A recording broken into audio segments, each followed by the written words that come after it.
The novel COVID-19 press conference.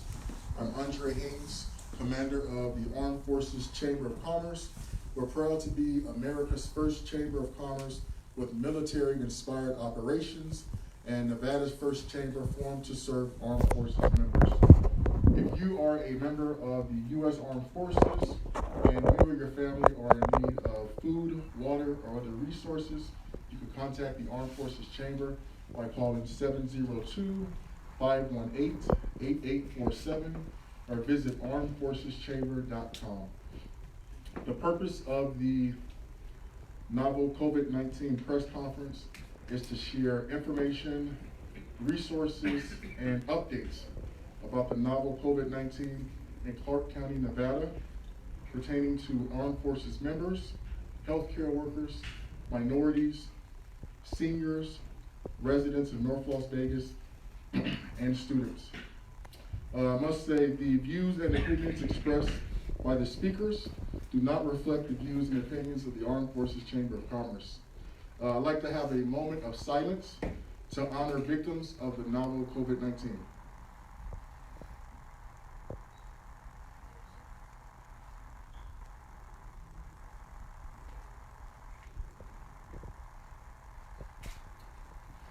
And on a lighter note, I would like everyone to join me in recognizing healthcare workers, first responders, employees of essential businesses, and armed forces members for their service by giving an applause. I'd like to thank our sponsors, Crystal Elder, Mobile Medic CPR Training. I'd like to thank the press in attendance. And so just to give you an overview, we're going to have several speakers today that we're going to talk to about specific groups of people and geographic locations as it relates to the novel COVID-19. Our first speaker we're going to have is sitting right here to my left, to your right if you're watching on film. His name is, well, I'm going into the question. I won't say his name. So sir, would you, thank you for being here. You should be on. Test. All right, I'm on. All right, wonderful. So please state your name and occupation. Hello, everybody. My name is Abram. I am the founder and owner of Mobile Medic CPR Training, LLC, here in Las Vegas. I'm also an active duty member in the U.S. Air Force. And I'm here today as a senior Armed Forces Chamber Council member. And I appreciate the invite, and I was happy to sponsor. Well, thank you very much. Just a few questions. The first one is, describe how the novel COVID-19 is impacting armed forces members. Okay, so much like our civilian population, the COVID-19 pandemic is affecting Armed Forces Chamber members, Armed Forces members, and veterans alike. We see in the news that there's a lot of veterans homes, retirement homes, that have been hit pretty hard in our local community and in Nevada itself. That's to be expected. This disease, this pandemic hits those with comorbidities, chronic disease a lot faster and a lot harder than your average healthy individual. So it's very important that we look out for our veterans, even more so those that might not be in a home, that might be isolated and not have family or friends looking out for them.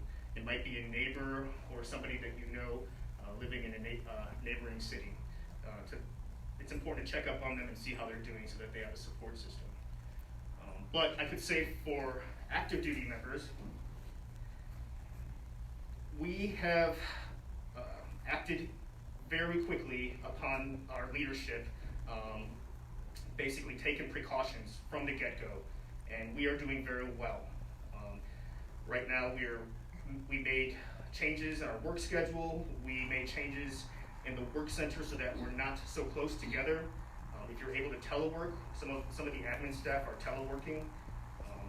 We're washing our hands, using hand sanitizer very often, using the mask as a precaution when we're talking in close quarters with other people. We're not spraying droplets, or we're lowering the risk of spread of infection. So I have to say I'm really proud of my fellow service members and our leadership and the way that we acted so quickly. I feel like that's a military thing that we're used to change, and we're used to adapting to change pretty well.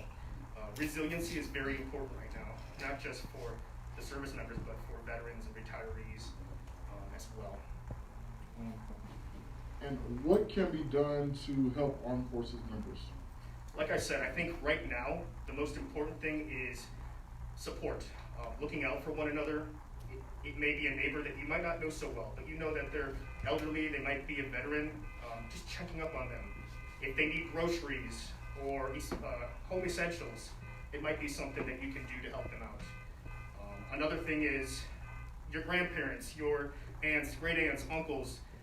You might not be able to visit them, but you could still use technology. You can call them, you can use FaceTime, a bunch of other apps that you could use to kind of check in if they're able to do that. Right now, more than any time, it's important to look out for the elderly and for those that are more susceptible to being infected with COVID-19 for their physical health and their mental health. And would you share some words of encouragement for armed forces members? Sure thing. So, a couple words of encouragement. I know it's really tough right now. We're going into a month of being quarantined, having these new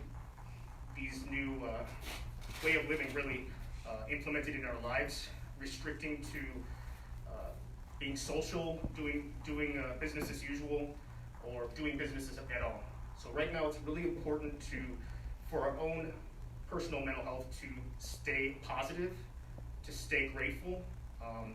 And something I try to do on a daily basis is I try to wake up every morning and remember something that I'm grateful for, or think of something that I'm grateful for. This helps me personally start out the day on the right foot.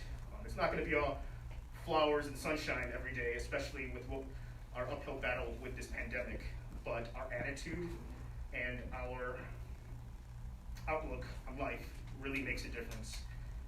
And then if you're acting that way, it will kind of spread to the people you're around. One last thing I want to mention, it seems like everybody's talking about this, but I think it's very important. And I know you're like, oh, here we go again, social distancing, but there's a reason we're repeating it over and over, because it's not happening. And if we want to return to business, and we, at the very least, we have to change the way we do business until this is gone. So that means social distancing. If you have a business like mine where I have maybe 10, 12 students in a classroom, I might have to scale that down to 4 or 5. I have to make sure there's 6 feet distance. I have to make sure that before they're coming in my facility, they're answering a couple questions that are pertinent.